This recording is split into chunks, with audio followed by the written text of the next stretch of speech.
Ladies and gentlemen, fourth and trollers, welcome back to the most entertaining fantasy football podcast on the planet. That's right, it is Fourth and Troll Fantasy. My name is Noah Selby. And I'm Wes Selby. And we have an awesome episode for you today. We are going to go over everything that you possibly need to know and consider heading into week 6 of the fantasy football and NFL season. But first things first, Wes, as always, how are you doing? Oh, as always, I'm good. And I'm feeling extra good because we have been getting some extra interaction from our fans on social media, some messages, some questions, some comments, some shout outs. So thank you to everyone who has been promoting and sharing Fourth and Troll Fantasy. We are feeling the love. We're feeling happy. We've been glad to give some feedback. How are you, Noah? I'm doing great. Yeah, I echo everything you have said. It's been awesome to see everyone interacting and commenting on Instagram and sending us some DMs and asking questions and commenting on some TikToks. It's cool. We're breaking into the TikTok world a little bit. We haven't done enough TikTok dances to really get enough of a following, but hey, maybe this weekend when we're together, Wes, we do a little TikTok dance and we see if we can break into the TikTok world. What do you say? Probably should do something at this Rams-Panthers game.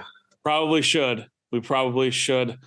As we said before, we've got a fantastic show for you on this lovely Friday as we go over what was just another terrible Thursday night football game. I'm convinced, Wes, that Jeff Bezos is just punishing us. There's some kind of evil Something's going happening. on. It's either Goodell or Bezos, but I don't know. Yeah, it's rough. Next week we get to watch the Cardinals on Thursday night football, which is, should be an exciting team. Kyler's fun to watch. Kyler's fun to watch. That'll be week 7. DeAndre Hopkins will be back. So maybe Hopkins under the lights puts on a little bit of a show. But as for Commanders and Bears, man, what a snooze fest.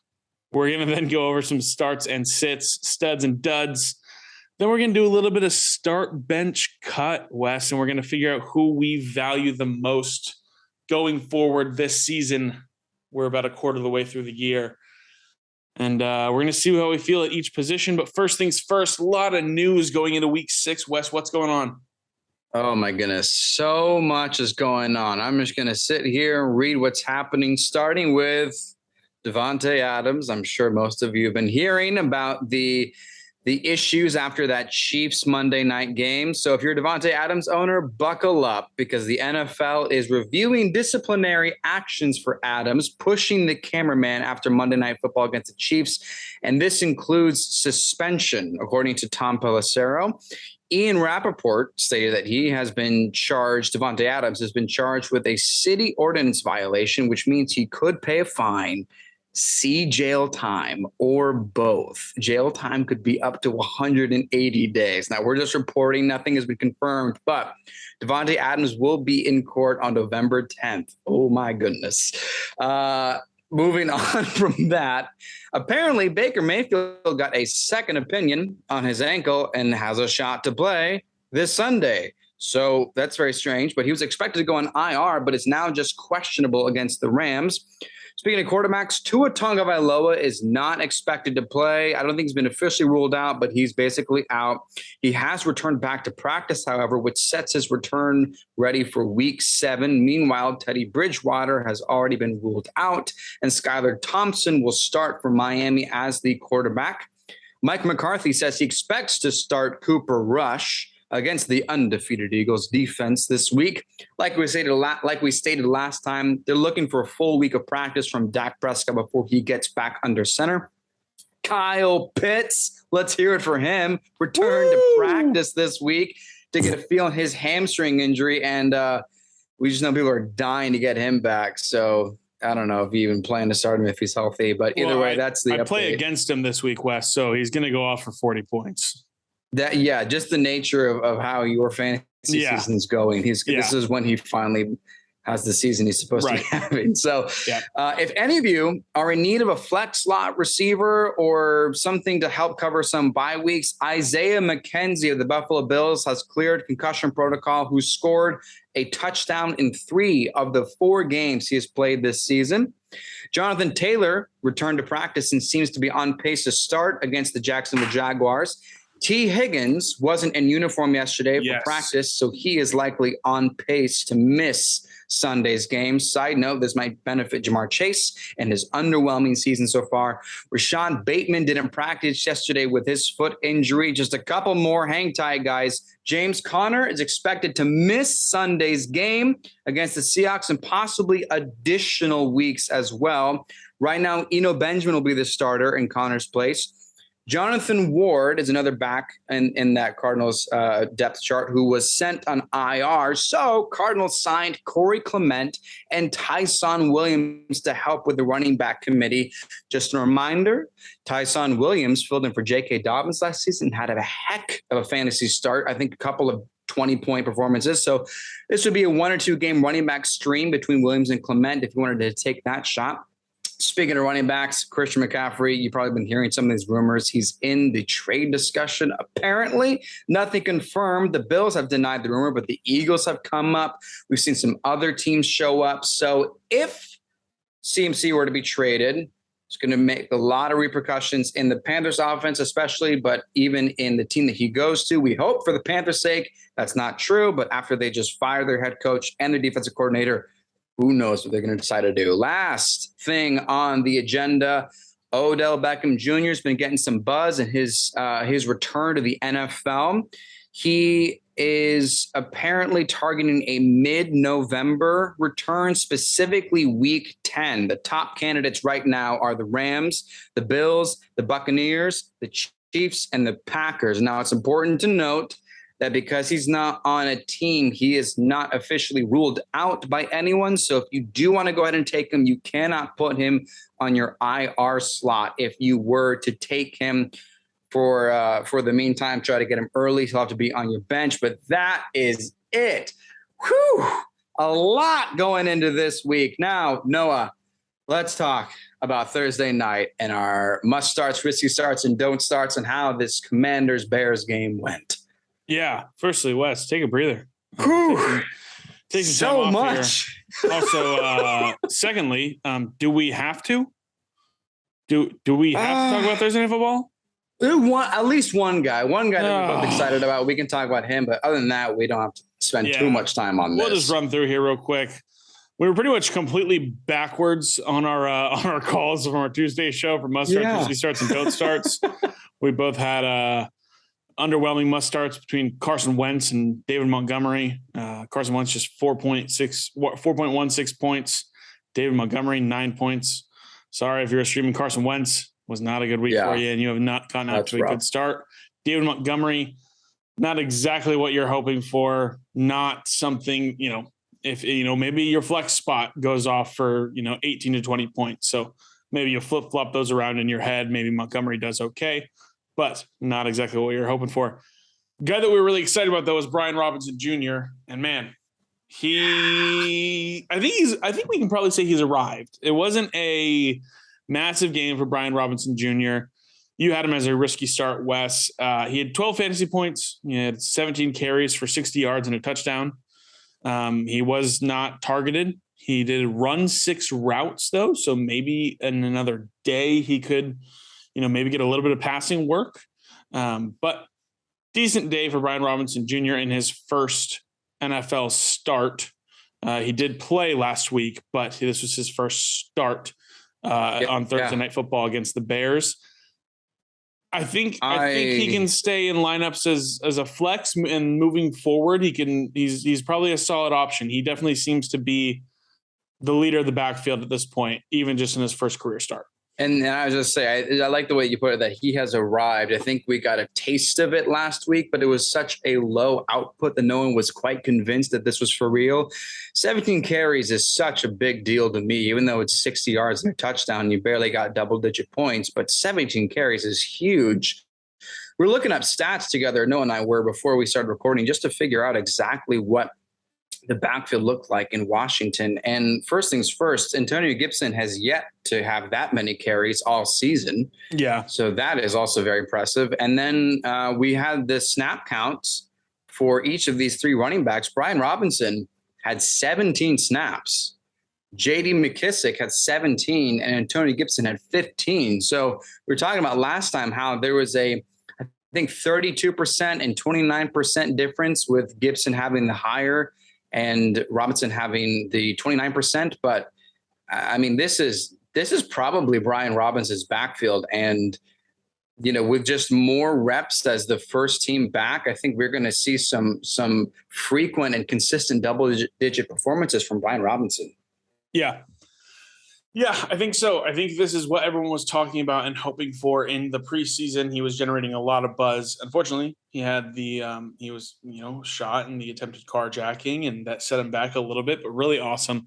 And you got to be happy for a guy who in his first NFL start gets in the end zone, gets 60 yards, has a decent performance. And I think there are just better days to come as well. I think he can definitely be a guy that's worthy of a flex spot from here on out. Especially if you held on to him this long. So I saw a lot of people draft him. So well done to everyone who's held on to him this entire time. Yeah, well done, everybody who was holding on for Brian Robinson Jr.'s breakout. You may have seen it tonight or on Thursday night. Sorry. Another guy who was a risky start, and I hope you didn't play him because I was leaning that way. But just in case you did, sorry. Deandre Brown got you 0 points. So in case you were hoping for the long, deep touchdown, nope. That one target that could have been that went to Curtis Samuel, and he dropped that. So that was a nope. Deandre Brown, not much to talk about. Let's he won't be really relevant if whenever Jahan Dotson comes back, and even in his absence, definitely seems like whoever the ball is going to be either whoever the tight end is. I know it's a revolving door, and Terry McLaurin and Curtis Samuel are going to get those targets. So. And then our don't starts, Wes. We both just kind of whiffed, man. Yeah, our don't starts each had their best games of the season. Yeah, yeah. Darnell Mooney. I mean, Darnell Mooney. A lot of people have dropped Darnell Mooney. 13.8 fantasy points, his third week in a row with over 13 points. 12 targets. I mean, 12 targets is especially on an offense that is a run-heavy offense means you're getting a lot of those targets. Good to see Justin Fields throwing the football. He had a season high in pass attempts tonight, 27, I believe, which is much higher than anything else he had been doing in the past few games. So good to see him get out there and pass the ball. Definitely something that you want to see with, a quarterback that was highly drafted and somebody that you've invested, capital into and stuff like that. I will say it's interesting how generous people are when they see a quarterback playing poorly, when they're like, you know what? That's why they commit to the process with that guy. And yes. Listen here. I'm going to be a completely biased Dolphins fan right now. Nobody was saying that when Tua was playing and not throwing for Josh Allen numbers. So there you go. You got a little biased Dolphins fan to pop out there. That's fair. I will be unbiased and still give the same point, though, because I think, I remember some Carolina Panthers fans complaining that they skipped over Justin Fields in the draft and thinking like, oh, we missed out on a shot. And instead we got Sam Darnold. I'm not seeing him being the savior of the Panthers. And here he is, 27 attempts is a career high or season high at least. Season high. That's still not a ton. And also, I mean, I was going to say the Cardinals.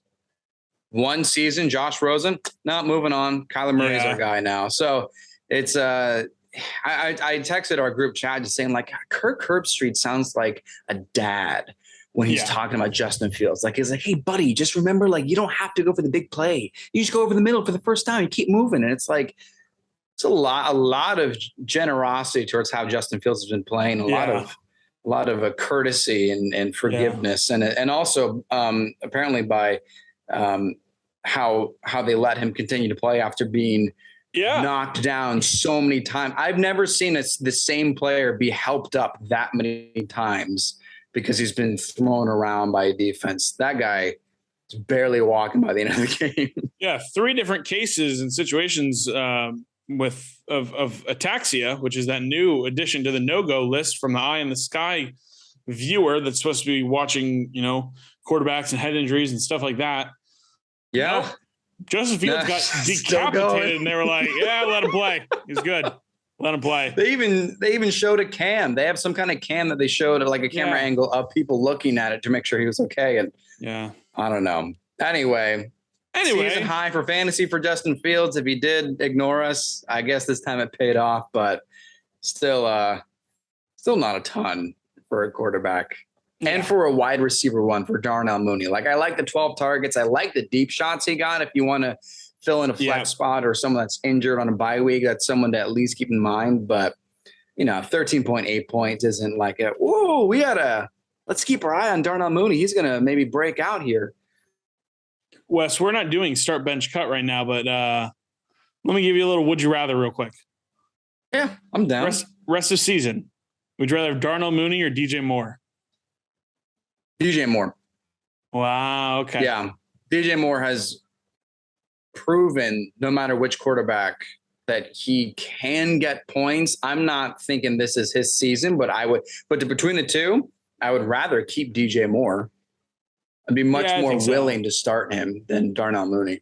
Yeah, I think I'd have a hard time if Darnell Mooney was available and you're a DJ Moore owner. One, you haven't been starting DJ Moore. I know that for a fact. If you have, you've got a rough team. Yeah. You got a rough team if you've been starting DJ Moore. But I think I'd have a hard time if Darnell Mooney was available saying, yeah, I'll drop DJ Moore for Darnell Mooney. So I think you're probably right. But I think it's in my head, it's pretty close. But let's just run through some of these other guys here. Everybody else fantasy name wise was fairly disappointing. Terry McLaurin, 8 points. Curtis Samuel, 2.6. Antonio Gibson, 8.3. J.D. McKissick, 2 points. Khalil Herbert, 7.5 points. 6 of those 7.5 points came on one run. Yeah. Which was an incredible run. It was like a 60-yard run, and he probably ran 85 yards because he cut back pretty much the entire field. Oh, they actually showed the stats. I think it was a 98-yard total run. I was going to say, he was so high up there for a 60-yard run. Gaining another 30, just cutting back across the field there. But I think it's going to be interesting seeing how the backfield shapes up. I mean, it's definitely still is David Montgomery's job, but after last week, seeing how unproductive Khalil Herbert was and how little opportunities he got, he definitely had more chances tonight. So definitely just something to monitor there if you're a David Montgomery owner. I'm not worried, but just something to take to point your attention to. And then one other guy here, Wes, Dante Pettis. I thought this dude was 45 and out of the league. But I had to look him up too. Touchdowns. I know this name, right? Yeah, he was on the Niners and on the Giants, and I guess now he's with the Bears and had a great long touchdown. I'm not targeting him or going to pick him up or anything like that. Fluke. You know what? Just cool to see a long touchdown on Thursday Night Football. Am I right? Yeah, it was the first touchdown since the Bengals. Yeah, my goodness. Yikes. Yeah, remember that? Yeah. Since Hayden Hurst's 1-yard touchdown. Yeah. Oh, man. All right. Let's move past the Thursday Night Football game because that wasn't fun. And so let's have a little more fun, Wes, because we're going to do some starts and sits for the week. Wes, who are you starting? Who are you sticking in there for the first bye week of the season? Yeah, so I have been a believer of this guy for a while. I still I'm going to say start Tony Pollard. Now, there are some significant starting running backs that you just mentioned that are on a bye week. We got Derrick Henry, Josh Jacobs, Dameon Pierce, DeAndre Swift, and even Jamal Williams. All these guys are on a bye week. Now James Conner is out. So you may be looking at your bench and you're having a tough time deciding who's the right person to slot in. I think it's Tony Pollard. So the Eagles are a tough team defensively. We know this, especially in the passing game, but their rush defense is not incredible. I just did a little bit of math because I wanted to just try to hype you up on Tony Pollard a little bit. So the RB1 averages 11 points per game against the Eagles, and the RB2 averages 9.5 points per game. It's pretty close. Looking at the Cowboys backfield, Ezekiel Elliott averages 8.8 points per game. That doesn't come as a surprise. I think some of us might even think it's lower than that, but it's 8.8 points per game for Zeke. Tony Pollard is averaging 10 points per game. Tony Pollard is the only one between the two that has had over 100 yards rushing in a game, while Zeke has yet to even have 80 yards in a game. Pollard has the longest rush with 57. Zeke's longest carry right now is 27 yards. Now, I'm not saying necessarily that Tony Pollard for sure is the better fantasy back, but I will say that the Eagles averaged 9.5 points to RB2. And in this particular scenario, this RB2 in the backfield, Tony Pollard is averaging more than the RB1. I'm just trying to boost your confidence about starting Tony Pollard. He's lined up as a wide receiver 27 times.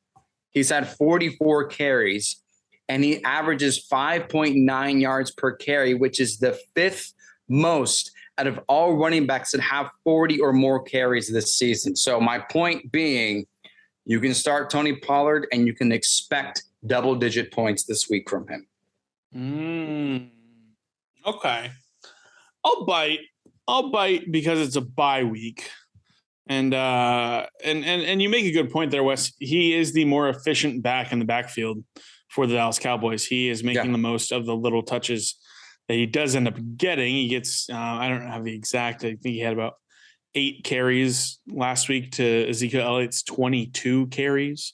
But I definitely, I think Tony Pollard is, not a bad fill-in for a bye week flex if you need one.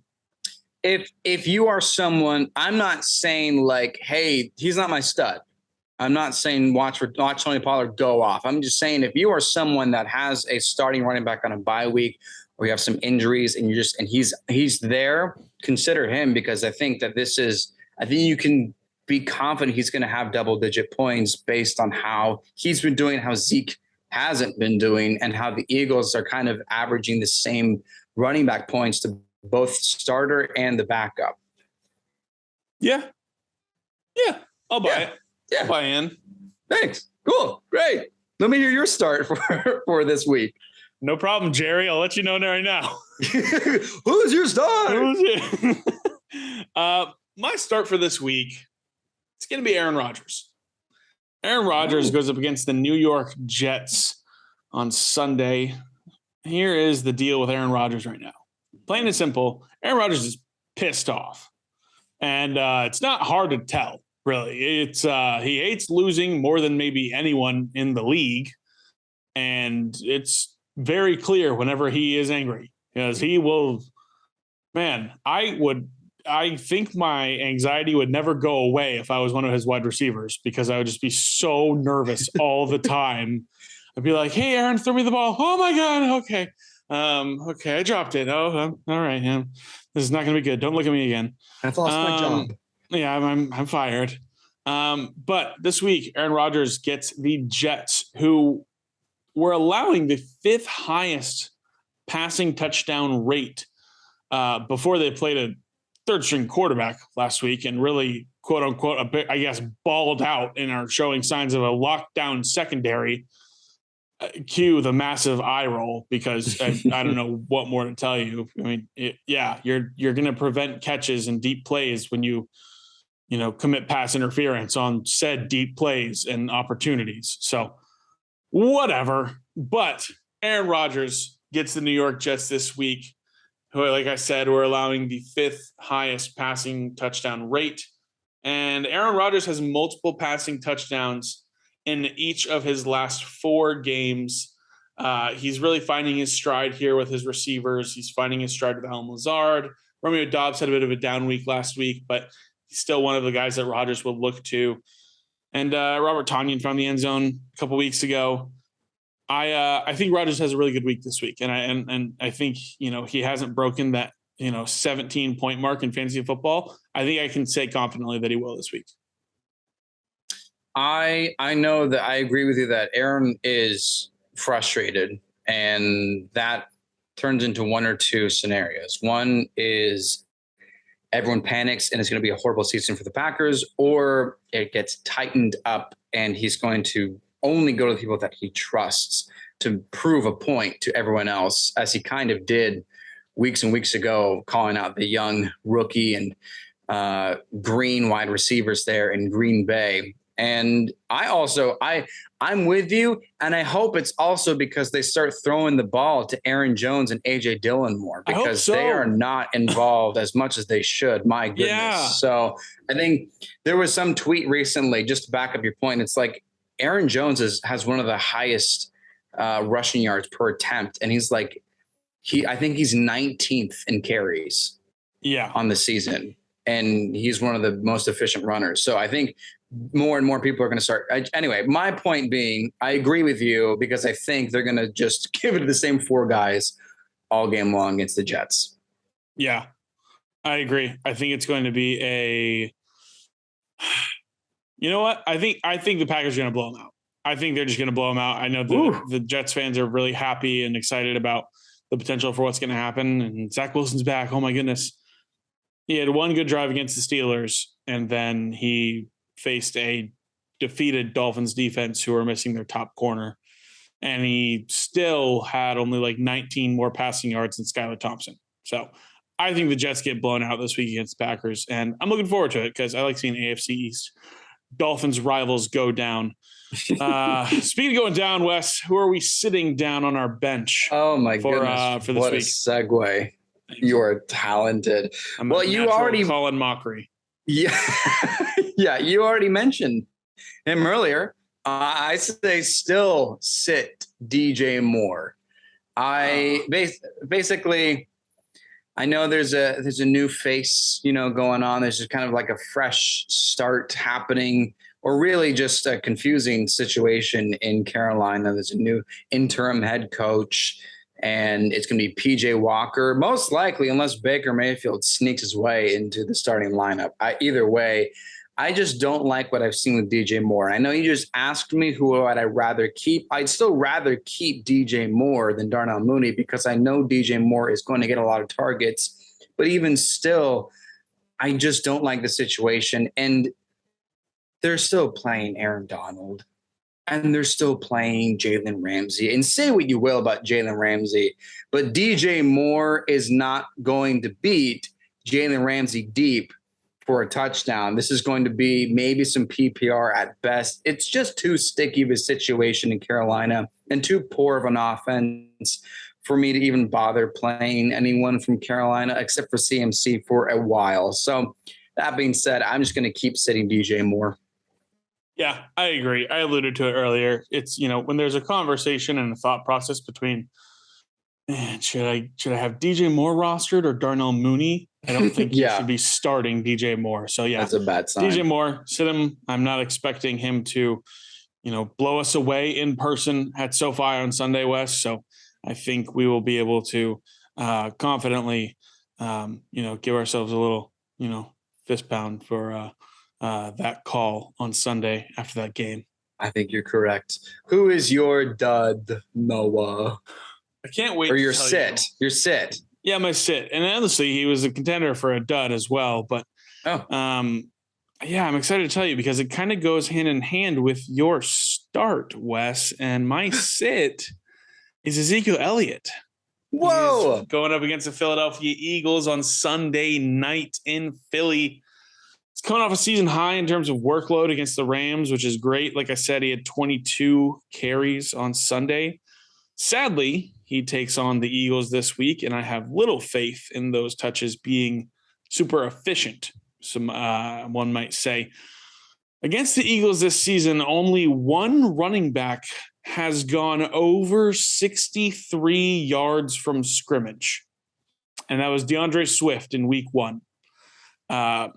Not looking good from the get here for Mr. Elliott, but Zeke isn't even actually involved in the passing game either. He's averaging 1.4 targets per game. I get it. He hasn't had Dak, so that we might see that go up whenever Dak returns. But like you said in our news segment, Wes, we're not preparing for Dak this week. We are preparing for Cooper Rush. Teams facing the Eagles are averaging just 17 carries per game this year to the running back position. And with Pollard eating into some of those carries, I just don't think the outlook looks super good for Zeke. If you're in a desperate spot with a bye week running back out of your lineup, you may have to roll out Zeke, but just close your eyes and pray for a touchdown on Sunday night in Philly, because it's probably what he's gonna need to go ahead and be fantasy friendly for you this week. It's not looking good for Zeke. The matchup doesn't look great. But if you pray for that touchdown and just close your eyes and throw the dart and just see if you get a bullseye, we'll have to wait and see. But he could come out, on top. But the numbers and the maths aren't looking good for Mr. Ezekiel Elliott. So he is going to be a sit for me this week in Sunday Night Football. I will be praying, because I have to start Ezekiel Elliott. Oh, no. As Damian Pierce. Well, because I drafted Javonte Williams, and then he's been injured and will be injured for the season. And then Damian Pierce has come through for me. So I have to start Ezekiel Elliott. So I'll be on my knees praying, because I have no other choice. But I agree. I am not expecting – I will be happy if he gets 10 points. I'll be like, all right, nice. There we go. Feeling good. So, yeah, I'm with you. Now, I don't know. It could be a weird game where he just keeps getting like goal line touches, but I also am just not prepared. Yeah, I'm not expecting him to take off, because the Eagles are so good, man. Yeesh. Yeah. Let's all say our prayers with Wes for Ezekiel Elliott on Sunday Night Football. And we will just be hoping for it. So, Wes, let's jump into some people that we are going to make some more definitive calls on, though. Some guys that there's going to be some studs here. There's going to be some duds here. Wes, who is going to be a stud in week 6? Alexander Madison. Actually, let me sing it. Alexander Madison. Wow, I think that was good. Yeah, you like that? We'll throw that. Hell yeah, dude. All right, so similar to what I was saying with Tony Pollard, you may be looking to fill in a bye week running back, cover an injury for flex, something like that. And Alexander Madison, if you've been watching any of these Vikings games, I sure have, because I'm obsessed with Justin Jefferson and I have Dalvin Cook. So if you've been watching Alexander Madison play, he's playing way better than his fantasy stats show. It's just the scenario of having Dalvin Cook as the RB1. Now, Alexander Madison has 29 carries inside the red zone, and he has 11 targets inside the red zone, which to me, that is significant considering Dalvin Cook and Justin Jefferson are in this offense. You want to throw in Adam Thielen. The fact he has 11 targets and 29 carries, that's pretty impressive to me. Now, they're playing the Dolphins, and while the Dolphins are going to have Xavier Howard back and they're closer to a fully healthy team, the Dolphins have allowed the second most receiving yards and the fourth most receiving touchdowns to running backs. They've also allowed the fourth most receptions to running backs, which brings me back to the fact that Xavier Howard is playing again, and he'll be covering Justin Jefferson. Now, if you're going to think into that about how Stephon Diggs did against the Dolphins, don't worry about it. Justin Jefferson is a sure start. Of course, he can play great. The point is, Dolphins defense allows an average of 20 points per game to running backs, and Madison gets solid opportunities, including in the red zone. He's only projected 6.2 points, but you can expect him to have, I'll guess, at least 14 points, at more than double those points with the opportunities he gets. The Dolphins defense, Dalvin Cook, Justin Jefferson, Alexander Madison, I think is going to be a stud. Wow. Can you sing it one more time? Alexander Madison. Wow. I don't know. I don't know if I should make a bet on which is better, that little belt right there or Alexander Madison's performance. I don't know, Wes. I think this may be one that we need to go ahead and do a little intro the show wager on here. Okay. I believe Alexander Madison. You know what? You can't do it without saying it. Right now you're stuck. Yeah, I know. Yeah. Oh man, it's so good. I believe Alexander Madison will not. What did you set the mark for? 14. I believe said more Alexander than Madison 14.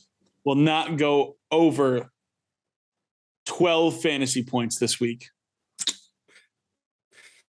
Easy. I think so. All right. Well, Yeah. everybody be listening for whose angelic voice you hear on Tuesday morning whenever you listen for the Troll Fantasy, and we will have to put it to the test here and see. I love that. All right. What a great start to this segment. Let me hear your stud, Noah, for this week here, week 6. I am going to try here, Wes, but my stud is Ramondre Stevenson. Was that any better? It was perfect. Thanks, dude. Thanks, dude. Perfectly measured. My stud for week 6 is Ramondre Stevenson, running back for the New England Patriots, going up against the Cleveland Browns this week. I'll tell you this, Wes. Ramondre was a guy that a lot of people really liked coming into the season. And then it was still pretty much a split backfield. And things started to shift a little bit. But in week 1, he only saw a 26% snap share in that Patriots offense, which wasn't what everyone was hoping for. But from week 2 forward, he has seen 62% of the snaps, 62% of the snaps, 55% of the snaps, and last week, 89% of the snaps for this offense. I know Damian Harris was injured last week in the first half, so that led to a more direct path for touches for Ramondre Stevenson. But even when Harris was in, he still ran behind Ramondre Stevenson in snap share. Ramondre is averaging over 5 yards a carry this season, and this week he goes up against a Browns defense, that ranks 31st in run defense. And listen to this number very clearly. This Browns defense has allowed 440 rushing yards over the last 2 weeks. 220 rushing yards a week.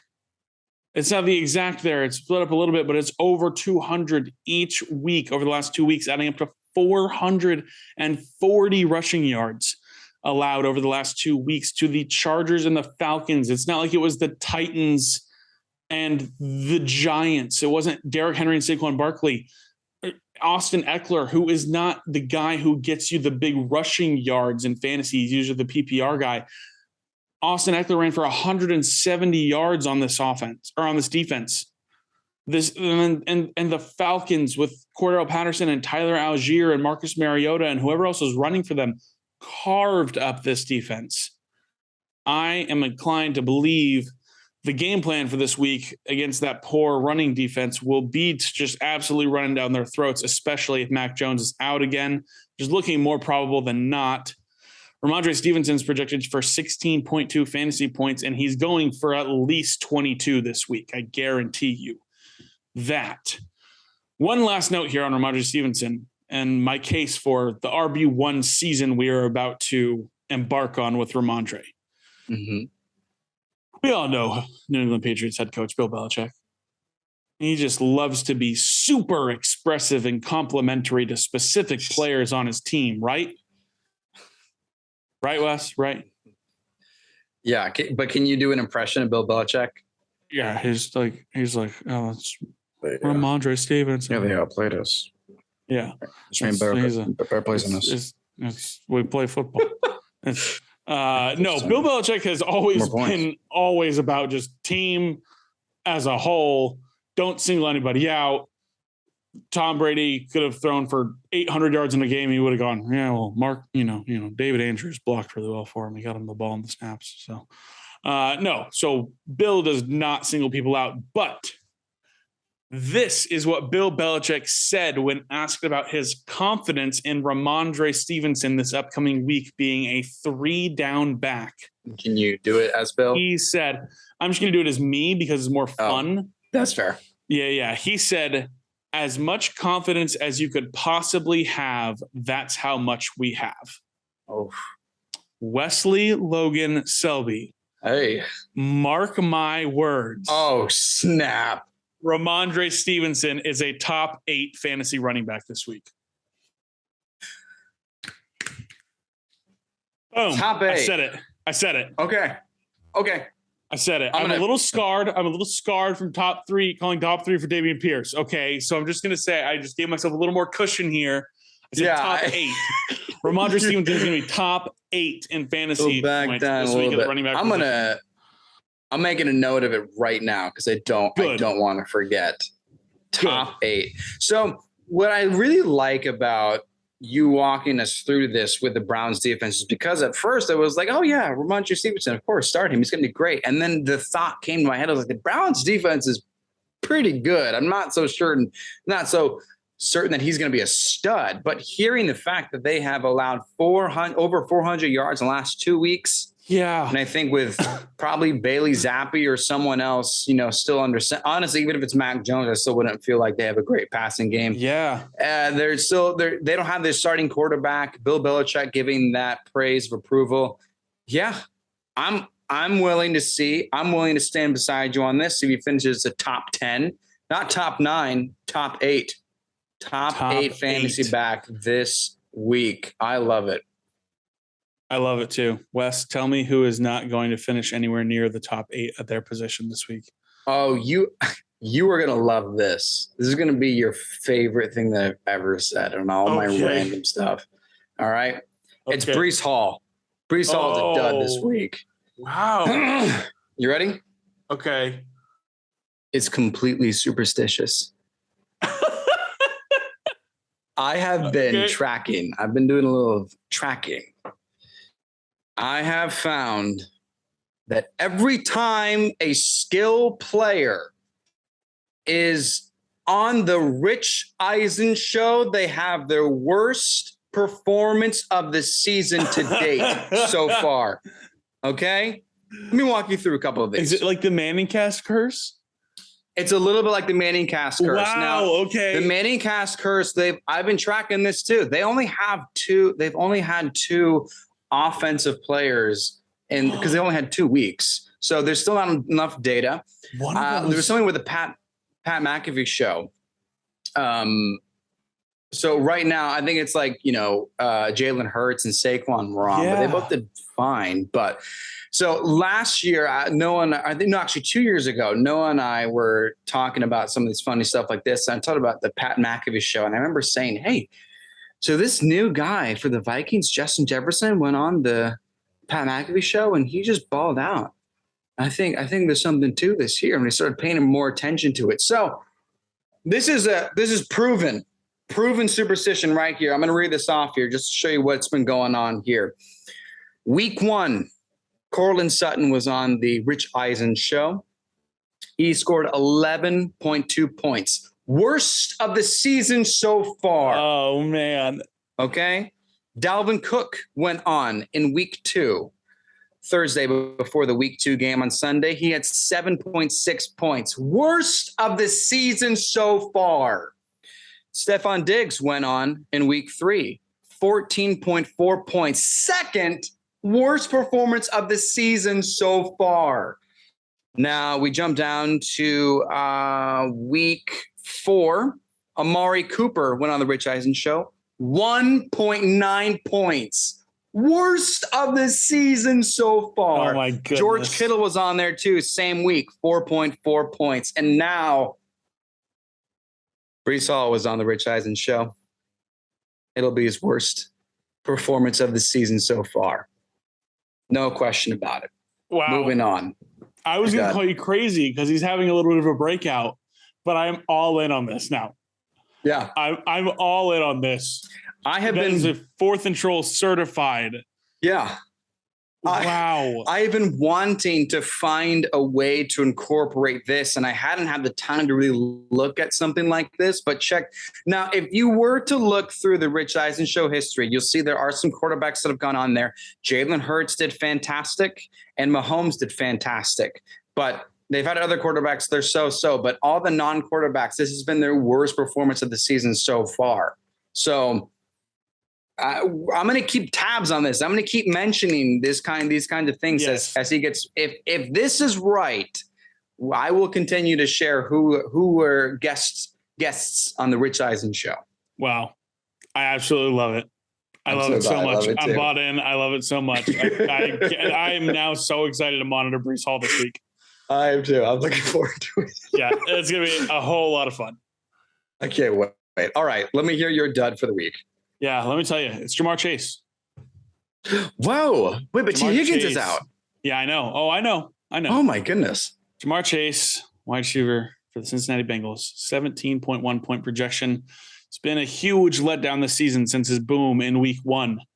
That continues this week. Yes, I know T. Higgins is out. T. Higgins was also out in week 2, and Jamar Chase didn't do jack about it.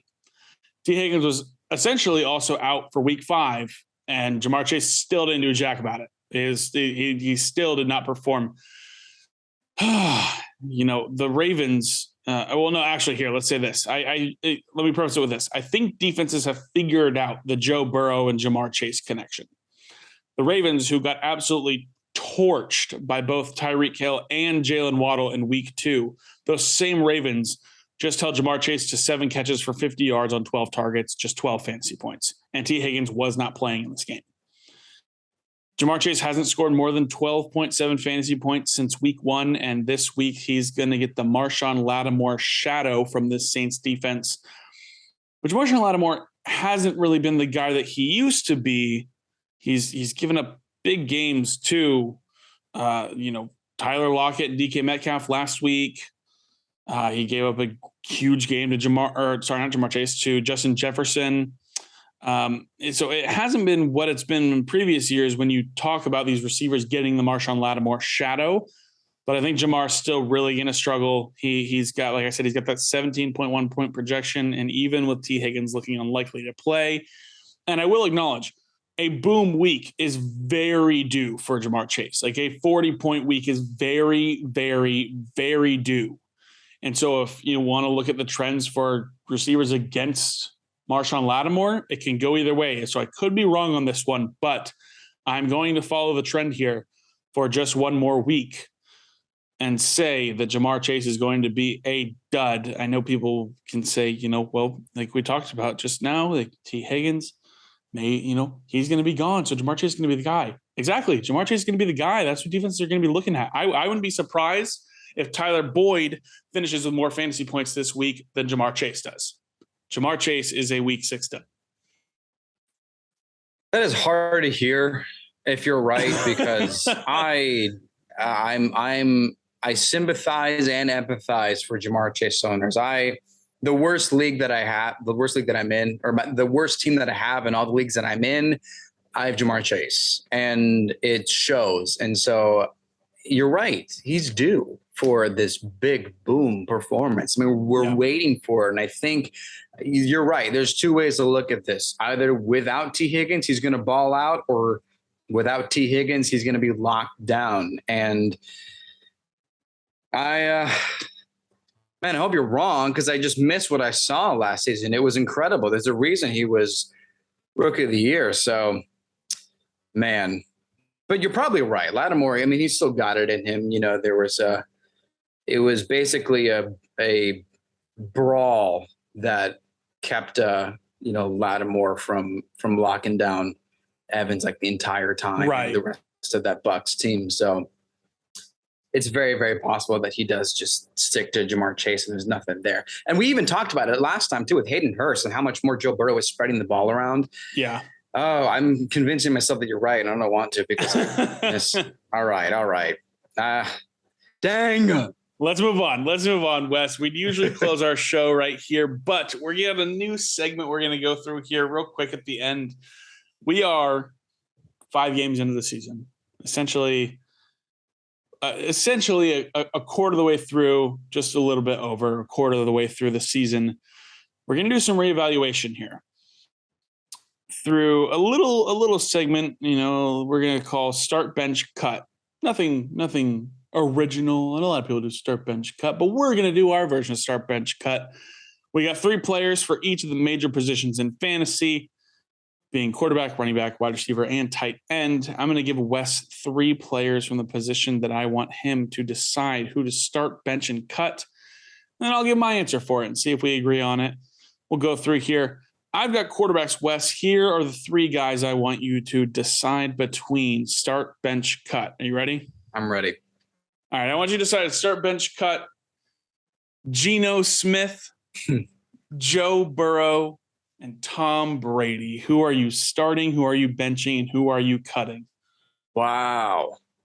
That is awesome. Because this is awesome. I love this already because immediately I know the answer and I'm trying to second guess myself. Okay. This is going to sound nuts. Yep. Starting Brady. Okay. Too much upside to not start Brady. Yeah. And I'd bench Geno. Okay. And I'd cut Burrow. Okay. I love it. And I'm like you, Wes. Yeah. Well, go ahead. Do you agree? I'm like you. I would start Tom Brady. Near full arsenal of weapons over the last 2 weeks has had Brady throwing over 50 passes a game and over 350 passing yards. And over the next 5 weeks, he faces Pittsburgh, Carolina, Baltimore, the Rams, and Seattle. 4 out of those 5 are bottom 11 in the league in terms of passing defenses. He started really slow, but he is going to heat up in a major way over the next 5 weeks. I can promise you. I'm not going to say mark my words because I don't have a specific stat, but Brady is going to – I'll say this. Ready? Yeah. I'm going to give you 2 mark my words in the same episode. Oh, my gosh. I got to pull it up again so I can mark it. And I'm going to stay consistent here. You ready? Yeah, I'm ready. Tom Brady is going to finish inside the top 8 fantasy quarterbacks each of the next 5 weeks. Each of the next 5 weeks. 5 straight weeks. He's going to be a top 8 fantasy quarterback. Mark my words. Whoa. I hope so for those that have stayed faithful to Brady and wanting to see this great wide receiver core kind of explode. Oh, baby, I have. Man, it's definitely happening this week, though, against the Steelers. That's for darn tootin'. 100%. So we're starting Brady. We both agree there. We're starting Brady. Here's where we switch up a little bit. I'm benching Joe Burrow. Week 1 was a doozy. He had 5 turnovers. We were all a little worried, but he's still averaging nearly 20 points per game in fantasy football and has an unbelievably talented offense. Zach Taylor still gives the ball to Joe Mixon too much for me to have Brady take a backseat to Burrow here. So that's why I'm not starting Burrow. But Burrow is too good to take the cut spot here. He's in too good of a situation. And so sadly, we're going to cut Geno Smith, America's baby. Eugene Cyril Geno Smith III. Sadly, you must go. I just explained the reason that I kept Geno and benched Geno is just because I think there's too much. I just think their defense is not good enough. Sure. So they're gonna have to, they have to throw. You have to throw it too much, and I've seen it enough times. I've seen Geno throw the deep ball way more than I've seen Joe Burrow. But point being, between those 3, we're both still starting Brady. Yeah. No, 100%. That was fun. It is. I fun. like that. Yeah, it is fun for we both have sound reasoning here. For me, Geno's got to go, even though his culinary skills have been far superior to his predecessor. And he's QB. Wes, Geno Smith is QB 6 on the season right now. What is going on? That's what I'm saying. I love it. I love it so much. He's thrown multiple touchdowns in 4 out of 5 games this season. But he's been awesome. But sadly, I just think those other guys are a little better than he will be. So for that reason, I'm out on Geno. Shout out Shark Tank. I'm out. Wes, give me some running backs here. Yeah. All right. So I think this is very hard. And I may just second guess my answer in the end, just because I have flipped back and forth so many times. So here, you have to start one, you got to bench one, and you have to cut one. Mm-hmm. David Montgomery for running backs. Hey, so running backs. Yep. David Montgomery, Ezekiel Elliott, Najee Harris. Oh, man. Wow. Yeah, well. That is tough. I think this is a realistic answer for a lot of people because it's possible that there are some teams that may have all 3 of these, but I think that's super tough. More than likely people have one or two. I'm going to start David Montgomery. I'm going to start David Montgomery just because he is he's in the second run heaviest offense in the NFL. He is the lead back in this offense. While there may be some, splices of Khalil Herbert in there, he is still the lead back. We saw who was on the field when the game was on the line and they needed to move down the field, and that was David Montgomery. So I would start David Montgomery. But oh my gosh, this is hard with these last two guys. I think I would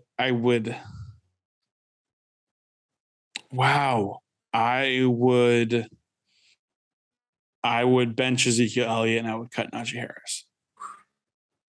That feels like it's blasphemous. That feels like I just threw a toddler off the Empire State Building. I do not feel good right now. I do not feel good. But that's slow start for Zeke for sure. But he hasn't had his quarterback. His quarterback that they both got drafted at the same time. And essentially Zeke helped Dak win Offensive Rookie of the Year. And we talked about it, and Zeke has finished top 10 every single year of his career. I don't know that continues this year just based off the start he's had, but I think when Dak's back, I think it unlocks a little more potential for Zeke. And so, and just that SPDB O-line Pittsburgh is just so bad. And I know it was Buffalo, but I was hoping we'd see more Najee, and we didn't. And I'm in pain. Wes, tell me what your answer is, because I'm hurt. I'm physically in pain talking about this right now. I'm going to come down into the valley with you and stand beside you and say, same. This is, I've been trying to find a reason not to, in this game of start, bench, cut. Why? How could I call myself a football fan and say that in fantasy I'd be willing to cut Najee Harris? But truth is, David Montgomery has been consistent. He's been good. He's been rushing the ball well. He's been hurt. He's back. He did all right in this return. I mean, he played a little bit last week too. Khalil Herbert was not involved much last week. Khalil Herbert had a great run last night against the Commanders, but Montgomery is still involved. I'm just repeating what you said because it's my exact same thought process. I know Tony Pollard has been a more efficient football player, and we're just saying that, Zeke is a sit for this week, and Tony Pollard's even a start for me. But I think in the long run, I'd rather have Ezekiel Elliott on my bench because I feel better about slotting him in than I do about Najee Harris. And this is the guy I thought could be finished running back 2 on the season, and he has just been so bad, and it's so bad because I loved watching him last season, and I love watching his college highlights. It's obviously in the real scenario, if you have Najee Harris, don't just cut him, don't just drop him. But we understand this pain. That same team, that's my worst of all 4 leagues that I have Jamar Chase in. Yeah, I have Najee Harris too. Yeah, I've won one game. One game. So it's rough. It's rough over there for the Ricks. That's my team name. It's just Rick. It's just Rick Astley as my picture. Nice. And nice. I have been giving up, and I have been letting everyone down. I'll tell you that. Yeah. So, oh man. Hey, look, I'm right with you there, buddy. Yeah. It's tough for Najee. That was a hard one. That was a hard one. Oh my goodness. Okay, Wes, I'm going to give you some wide receivers. Is that cool? Yeah, that's pretty cool.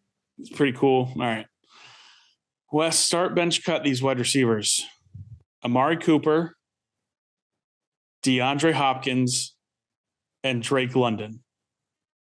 Ooh. Yeah, I like all those this year. Yeah. Nice one. Thanks.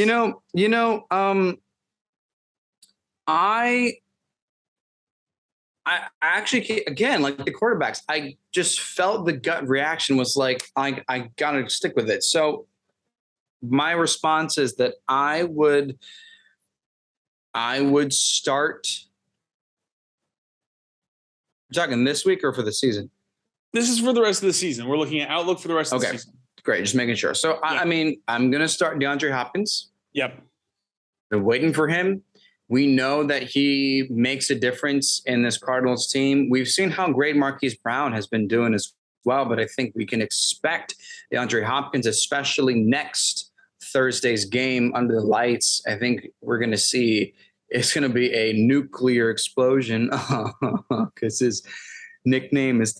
So anyway, nice. I think I would then bench Amari Cooper. Okay. And I would cut Drake London. I have already seen a much more effective offense with the Browns, and I don't think Amari Cooper is going to go on the Rich Eisen show anytime soon again. So his worst performance is already done. But I think he's been consistent, and I don't think there's another option. I just trust the Browns offense more. They have a much better rushing game. So for that reason, Drake London, he's also a rookie, so there's going to be some more mistakes in the future. I do like Drake London, though, but that's my initial response. Start D-Hop, bench Amari Cooper, cut Drake London. Let me hear your response to that.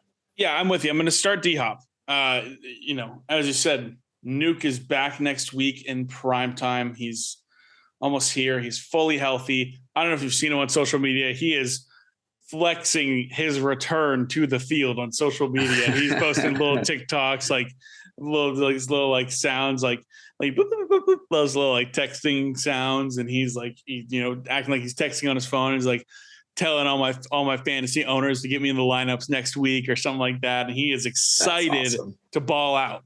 Marquise Brown, like you said, has been awesome, and Zach Ertz has actually been quietly really consistent and really awesome. Notice how I said, "Oh yeah, absolutely." It was my call on for tight ends. I think I maybe said he's going to dink and dunk his way to top 3. I think he's tight end 4 right now. Wow, still awesome. But Marquise Brown and Zach Ertz are both sitting at over a 20% target share. And then Greg Dortch, who was, decent breakout in the first 3 weeks, is expected to probably be the heaviest victim of Hopkins' return and losing, production and stuff like that. I expect Hopkins to have well above a 20% target share in the offense as Kyler gets one of his favorite guys back. So I honestly think Hopkins is a set it and forget it wide receiver as soon as he comes back. I roster DeAndre Hopkins in a league, and I will probably be starting him in his first game back on primetime on Thursday night. Same. I've got him. I'm then going to bench Drake London. Amari has been awesome, but it's hard to cut a guy here who's getting as high of a target share as Drake London is. He's getting a 33.9% target share this season, nearly triple that of any other Falcons wide receiver. We are hoping and praying for a quarterback change in Atlanta sooner than later. Marcus Mariota has not been good, and I think Desmond Ridder will help them win more football games. I'm not entirely sure what they're trying to do with this franchise right now, but I'm hoping for a QB change in Atlanta. But I think Drake London earns the bench spot here just based on his usage and target share. Nearly 34% target share. It's 1 in 3 passes go to Drake London in this offense, which is just ridiculous. And I'm going to cut Amari Cooper. Like I said, he's been awesome this season, but only awesome when he's playing at home for some reason. At home, he averages nearly 23 fantasy points per game, but on the road, he averages 3.3 fantasy points per game. Far too much of a roller coaster for me. And if I wanted to stick by that model, I would be benching him every time he has a road game. So that's why he earns the cut spot in this segment. These are all really solid guys and guys that I think are going to be good the rest of the season. But I'm going to go ahead and, I'm going to start DeAndre Hopkins. I'm going to bench Drake London, and I'm going to cut Amari Cooper. That's a good point. I mean, I think I'm flip-flop too on it's either Cooper or London. It is a very, very, very heavy target share for Drake London. That part is undeniable. It's funny because I still like the veteranship. I still like the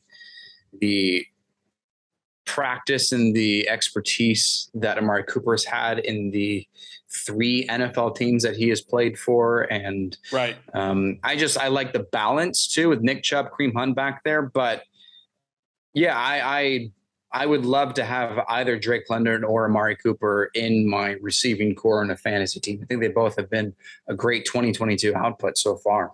100%. 100%. Wes, wrap it up in a super toit way. Yeah, toit ends. The toitest ends. So to close out the show, we want to give a quick shout out to we mentioned how there's been some more interactions from our listeners. Thank you so much. Well, this actually came from one of our Instagram followers, Jesus Seva or Jesus Sava or one of the two. Yeah. So, hey, let us know in the next episode how it's pronounced so we can properly thank you. But he asked this very question when we showed our waiver wire ad and we included Hayden Hurst. And so to honor a little homage to you, we're going to ask this very question and answer it on this episode. Tight ends here, Hayden Hurst, Kyle Pitts, or Taysom Hill. Now, I think we know who the cut is, but Hayden Hurst, Taysom Hill, Kyle Pitts, start, bench, cut. Oh, man. Oh, well, first of all, thank you, Jesus Saver, Jesus Sava, or Jesus Ava. What? Like or G Sasava. Sasava, yeah. Something like that. Or, yeah. Just comment, let us know. Jesus Sanchez. I looked up his name. Jesus Sanchez. Thank you. Yes, thank you, Jesus. Okay. Kyle Pitts, Taysom Hill, Hayden Hurst.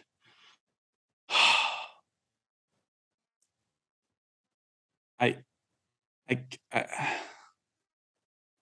can't believe I'm saying it. I can't believe I'm saying it, but you start Taysom Hill. Absolutely. You start Taysom Hill, you bench Hayden Hurst, and you cut Kyle Pitts. I'm not happy about that. I'm not. No, Go ahead. I'm not either. Go ahead, Wes. It's for the exact reasons that you're all thinking. Taysom Hill has a 40-point upside because he is a tight end in the position, so you can slot him in there. You could do flex if you want, if you really believe. Like I have Dallas Goedert, so I get that luxury because he's been great as well. If you have Travis Kelce, Mckenzie, something like that, or the quiet Zach Ertz, sure. But Taysom Hill has a 40-point upside, and it's too hard to ignore that. Hayden Hurst is reliable. You've got him there. But Kyle Pitts has been a complete waste of a draft pick. I'll call it as it is. I mean, I love the guy. We all wanted him to be incredible. His expectations are too high for his, for what we want him to be, especially as the highest drafted tight end in NFL history. And still to this date, I am one touchdown away from having as many as he has in his career. So the truth is Kyle Pitts is, compared to Najee though, Kyle Pitts could be dropped. I don't think anyone should, but I would not be totally surprised if I saw him in like 3 weeks, someone dropped Kyle Pitts and picked someone else.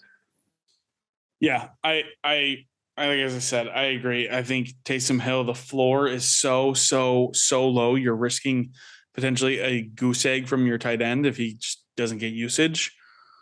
But the ceiling is so high. The ceiling is so high for the tight end position. I know. So I'm not sure where he's going to continue to be classified as in fantasy football, at least in ESPN leagues, because we ran into this last year where Jameis was hurt and Trevor Siemian was hurt. And so Taysom Hill got the start at quarterback, but because he hadn't taken enough percentage of snaps at quarterback to qualify to be listed as a quarterback, he was playing quarterback in your tight end spot. So you were starting two quarterbacks.